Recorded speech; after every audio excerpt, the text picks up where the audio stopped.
बिस्मिल्लाहिर्रहमानिर्रहीम। Bellman Ford equation या bellman Ford algorithm जो कि तरीका है डिस्टेंस वेक्टर राउटिंग करने का, उसकी इम्प्लीमेंटेशन है इन एक्चुअल। वो किस तरह से काम करता है, यहाँ पे एक मिसाल है। ये तमाम नोट्स हैं,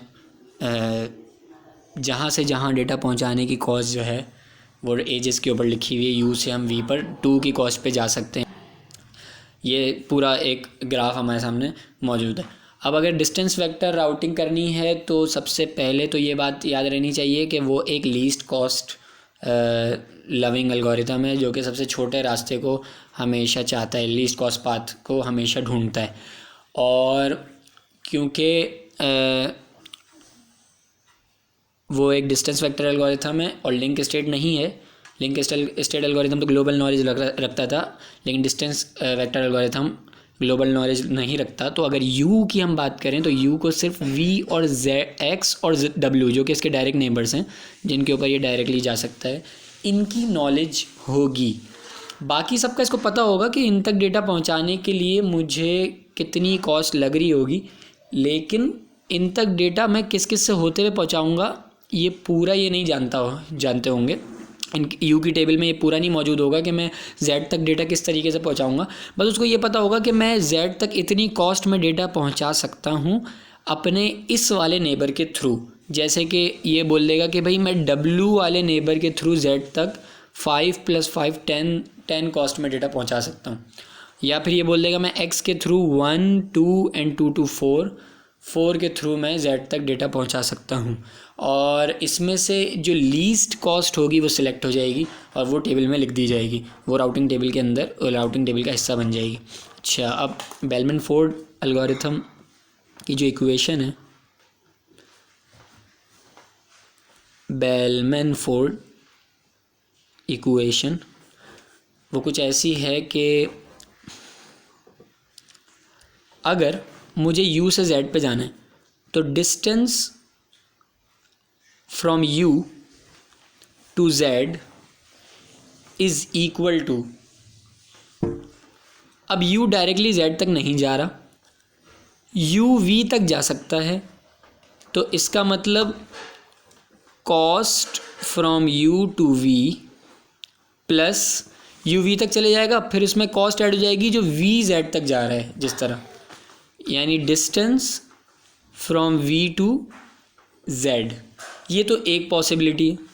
एक पॉसिबिलिटी ये वाली आ गई कि u पहले v तक गया, अब ये आगे नहीं जानता, ये अपने डायरेक्ट नेबर को सिर्फ जानता था, अब ये आगे नहीं जानता कि z तक किस तरह से पहुंचना है, तो वो उसने बोल दिया कि भाई डिस्टेंस जो भी v से z तक का है ना, वो आगे जो है मैं इसमें ऐड कर लूँगा इधर। और अब इसके पास दूसरा रास्ता ये है कि ये x पे आ जाए, तो इसका मतलब डायरेक्टली कॉस्ट हमें u से x की तो पता चल जाएगी, cost of u to x plus x जितनी कॉस्ट के साथ z पे पहुंच रहा है, ये टोटल पाथ की कॉस्ट बन जाएगी u से लेके z तक की। तीसरा इसके पास ऑप्शन है w, तो u से w तक ये 5 कॉस्ट में पहुंच जाएगा। अब w जिस भी कॉस्ट के साथ z पे पहुंचता हो उस पर डिपेंड करता है, तो cost of u to w, इसमें ऐड कर रहे हैं distance of w, distance between w and z। ये 3 पॉसिबिलिटीज़ हैं, इसको कॉमा सेपरेटेड कर देते हैं, 3 पॉसिबिलिटीज़ हो गई। इनका जो मिनिमम होगा, क्योंकि ये एक लीस्ट कॉस्ट पाथ को ढूंढ रहा है, तो ये इनका मिनिमम जो होगा वो असल में सिलेक्ट हो जाएगा as the distance between u to z। ठीक है जी। अच्छा, अब इसको थोड़ा सा कैलकुलेट करना चाहेंगे। सबसे पहले देखें v से z तक, अब v से z तक हम जाने का रास्ता ढूंढना चाहते हैं। v से z तक एक तो v से w के थ्रू z तक जा सकता है, एक v x के थ्रू z तक जा सकता है। अब वो x के बाद फिर w से होते हुए z तक जाए या x के बाद y से होते हुए जाए, ये सिर्फ ये इनकी परवाह नहीं करता, क्योंकि ये ग्लोबल नॉलेज नहीं रखता। ये सिर्फ ये जानता है कि v के थ्रू, v के ज़रिए से मैं w से होते हुए z पे जा सकता हूँ या x से होते हुए z पे जा सकता हूँ। तो अगर हम इसको अलग से ले लें, dv ऑफ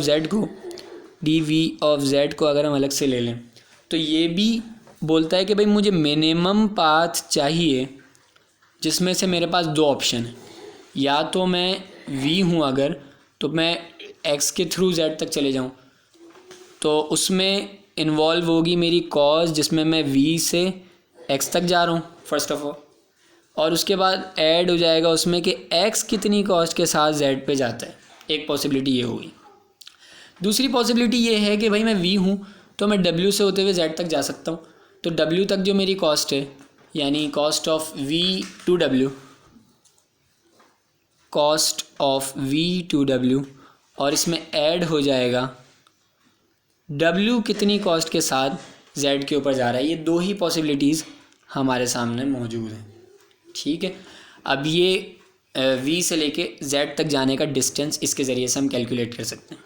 अच्छा, अब इसके अंदर हमें d of x to z और d of w to z, ये दोनों चीज़ें इसमें कैलकुलेट करने की ज़रूरत है। अच्छा भाई, अगर मैं x हूँ तो मेरे पास z तक जाने के दो रास्ते हैं, या तो मैं y से होके चले जाऊँ या तो फिर मैं w से होके चले जाऊँ। तो फिर मेरे पास ये जो दो रास्ते हैं इनके दो पॉसिबिलिटीज़ मेरे सामने आ जाएंगी। अच्छा, मैं देख रहा हूँ कि x से z तक जाने की एक पॉसिबिलिटी खुद यही है कि मैं वो w से होके z तक जाए। तो फिर मैं, क्योंकि ये भी मुझे निकालना है w से z तक जाने वाली पॉसिबिलिटी, तो फिर मैं पहले इसको कैलकुलेट कर लेता हूँ। अगर मैं w हूँ तो फिर मेरे पास ये पॉसिबिलिटी है कि या तो मैं डायरेक्टली z तक चले जाऊँ या तो मैं y से होके z तक चले जाऊँ। इसको हम कैलकुलेट कर लेते हैं कि d of w towards z is equal to minimum of, छोटा रास्ता मैं ढूंढ रहा हूँ कि मैं डायरेक्टली w हूँ और z पे चले जाऊँ, जो कि मेरे पास एक रास्ता ये वाला मिल रहा है, या तो फिर मैं y से होके चले जाऊँ। तो दूसरी पॉसिबिलिटी मेरे पास ये आ जाएगी कि मैं डायरेक्ट कॉस्ट रखता हूँ y के साथ, w से मैं y पे डायरेक्टली जाऊँ इसकी कॉस्ट, और फिर y जितनी कॉस्ट ले रहा है z पे जाने के लिए।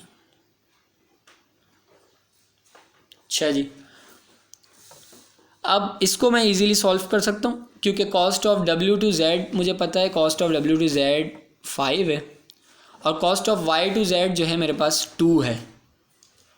Cost of w to z 5 है और इसके साथ मैं cost of w to y जो है वो है 1 प्लस y z तक, ये कुछ भी नहीं है दरअसल, cost of y to z है, क्योंकि हम देख सकते हैं y और z जो है वो डायरेक्ट नेबर्स हैं, y और z डायरेक्ट नेबर्स हैं। अगले स्टेप में इसको पुट कर देंगे, minimum of 5 1 plus y to z में 2 आ रहा है, इसका मतलब 1 प्लस 2। ये मेरे पास फॉर्मूला आ गया dw टू z का। अब ये इजीली सॉल्व हो जाएगा, dw to z equals minimum of 5, 3। तो मैं देख सकता हूँ इन दोनों में से मिनिमम कौन सा है, तो मुझे पता चल गया dw टू z जो है मेरे पास वो आ रहा है 3। ये मेरे पास एक इजी पाथ आ गया। अब इससे मुझे इस बात का अंदाज़ा हुआ कि इट सीम्स लाइक कि w जो है वो z तक डायरेक्टली भी तो जा रहा है, क्या ज़रूरत है y से हो के जाने की। तो कुछ लोग होशियारी पकड़ने की कोशिश करते हैं और वो बोलते हैं कि भाई यही सबसे लीस्ट कॉस्ट होगी ना, क्योंकि डायरेक्ट जा रहा है। लेकिन क्यों, हो सकता है कि इस रास्ते में बैंडविड्थ कम हो सकता है इस रास्ते में नॉइज़ बहुत ज़्यादा हो, ट्रैफिक बहुत ज़्यादा हो, जिसकी वजह से देर लग सकती हो। जबकि ये जो अगर घूम के जा रहा है y के ऊपर से, तो इसको 1 कॉस्ट यहाँ पे लग रही है और 2 यहाँ पे लग रही है, यानी टोटल कॉस्ट यहाँ पे 3 है, जबकि यहाँ डायरेक्ट जाने के लिए भी 5 की कॉस्ट ज़रूरी है। इस वजह से ये इस रास्ते से जाना इसका बेहतर रहेगा। बेलमैन-फोर्ड इक्वेशन का ये फ़ायदा है कि वो अल्टीमेटली हमें वो रास्ता फराहम कर देती है जिसके ज़रिए से वो जा रहा है। w टू z का रास्ता हमें मिल गया, 3 कॉस्ट के ज़रिए w से लेके z पे जाएगा। अब इसमें एक और बात नोटिसेबल है कि मैंने बीच में से y की यानी जो डिटेल थी वो हटा दी कि मैं कह रहा हूँ भाई w से z तक 3 कॉस्ट में जा रहा है। मैं ये नहीं कह रहा कि y से होते हुए जा रहा है। तो जैसा कि मैंने बताया था पहले कि ये एक डिस्टेंस वेक्टर एल्गोरिथम है, लिंक स्टेट एल्गोरिथम नहीं है। इसके लिए ये नीड नहीं है कि ये पूरी ग्लोबल नॉलेज रखे, बस ये जानता है कि भाई डेस्टिनेशन क्या है, मुझे जाना कहाँ है, मैं हूँ कौन, और जो है या ये कह लें कि मेरा नेक्स्ट हॉप कौन होगा, नेक्स्ट हॉप W होगा, क्योंकि मैंने U से स्टार्ट किया था। तो बस मेरा डायरेक्ट नेबर कौन है जिसके ज़रिए से मैं डेस्टिनेशन तक पहुंचूंगा, मेरी डेस्टिनेशन क्या है और कॉस्ट कितनी लग रही है। बीच में जितनी भी नोट्स आ रही हैं वो इनको इग्नोर कर देता है डिस्टेंस फैक्टर एल्गोरिथम होने के नाते। अच्छा, यहाँ पर DW ऑफ Z निकल चुका है, मैं इसको मज़ीद पुट कर सकता हूँ DW ऑफ Z को यहाँ पर DX ऑफ Z अब निकाल लूँगा। DX ऑफ Z का फॉर्मूला अभी जनरेट करते हैं। DX ऑफ Z, DX से लेके Z तक जाने के दो ऑप्शंस थे, एक Y से होते हुए चले जाए Z तक, एक W से होते हुए चले जाए Z तक।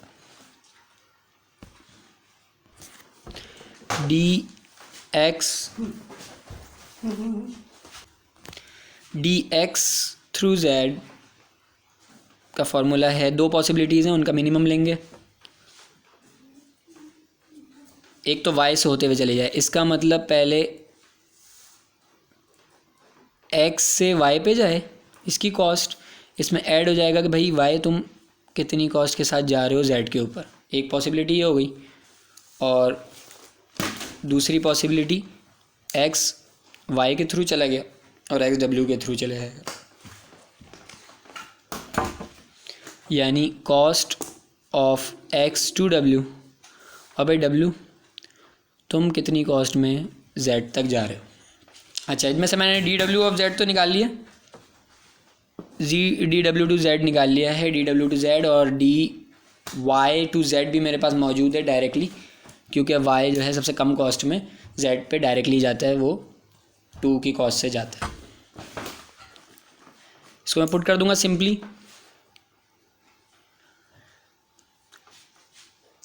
मिनिमम ले रहा हूँ cost of X to Y, cost of X to Y becomes 1, X to W becomes 3, X to Y becomes 1, X to W becomes 3, इनमें एडिशन होगी। dy of X सिंपल है 2, dy to Z सिंपल है 2, और dW to Z हमने निकाल लिया है 3, 2 और 3, कॉमा सेपरेटेड होंगी। मिनिमम ऑफ 3, 1 + 2 3 और 3 + 3 6। इसका मतलब मुझे साफ समझ में आ रहा है कि अगर मुझे X से Z पे जाना है तो इसका टोटल डिस्टेंस मेरे पास, जो कि लीस्ट कॉस्ट के ज़रिए मुझे मालूम हुआ है, लीस्ट कॉस्ट पाथ जो है मेरा, वो 3 की कॉस्ट पे मुझे लेके जा रहा है। X to Z हो गया। अब मैं देख सकता हूँ यहाँ पे मेरे पास X to Z भी है, W to Z भी है, तो V to Z भी निकल जाएगा। V to Z यहाँ पे इस फॉर्मूले को आगे बढ़ाएंगे, dV to Z मिनिमम हो रहा है तमाम पॉसिबिलिटीज़ कि एक तो ये कि मैं V से जाऊँ X पे और फिर X to Z चले जाऊँ। दूसरी पॉसिबिलिटी ये कि मैं V से जाऊँ X, और दूसरी पॉसिबिलिटी थी कि मैं V से जाऊँ W पे और W से Z पे चले जाऊँ। V से W पे चला गया और W से Z पे जाने की जो मेरी कॉस्ट है। V to X कितनी कॉस्ट पे जाता है, V to W कितनी कॉस्ट पे जाता है, हमारा कंसर्न है। V to X जा रहा है 2 पे, V to W जा रहा है 3 पे, 2 पे और V to W 3 पे, इन दोनों में ऐड कर देंगे इनके distances. D of X to Z 3 हमने अभी कैलकुलेट किया, D of W to Z भी आई थिंक 3 ही था, D of W to Z भी 3 ही था, 3 ही था, comma separated. Minimum of 2 + 3 is 5, 3 + 3 is what 6, और 5 और 6 का मिनिमम मेरे पास 5 आ रहा है। तो ये मेरे पास डिस्टेंस आ गया, shortest distance, shortest cost path का जो डिस्टेंस है V से Z पे जाने के लिए वो 5 आ गया। जब ये भी मेरे पास आ गया तो फिर मैं ईज़िली फाइनली जो मुझे चाहिए था कि मैं U से Z पे जाना चाह रहा हूँ, तो फिर मुझे कितने, जो मेरा शॉर्टेस्ट पाथ होगा उसका कितना डिस्टेंस होगा, उसकी क्या कॉस्ट होगी, वो मैं निकाल सकता हूँ इसके ज़रिए से। और मिनिमम ले रहा हूँ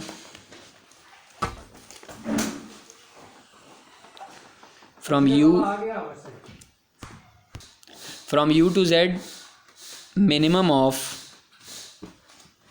सबसे पहला ऑप्शन ये है, पहले इन तीनों को देख लेते हैं। u टू v की कॉस्ट, u टू x की कॉस्ट, u टू w की कॉस्ट। u to v is 2, u to x 1, u to w is 5, 2, 1 and 5।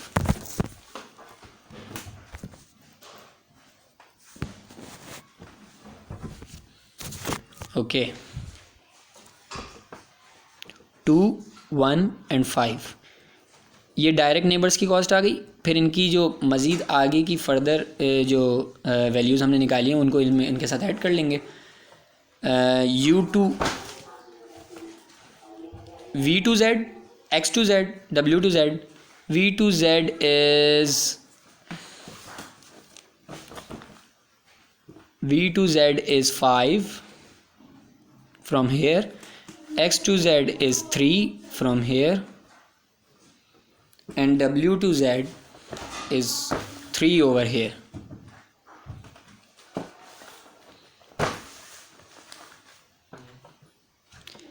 Comma separated, इन तीनों का मिनिमम लेंगे। Minimum of 5 + 2 is 7, 4, 5 + 3 is 8। और ईज़िली हमें समझ में आ गया कि भाई डी यू जेड जो है हमारे पास सबसे मिनिमम वैल्यू उसकी 4 है। तो ये मेरा शॉर्टेस्ट लीस्ट कॉस्ट पाथ की कॉस्ट है।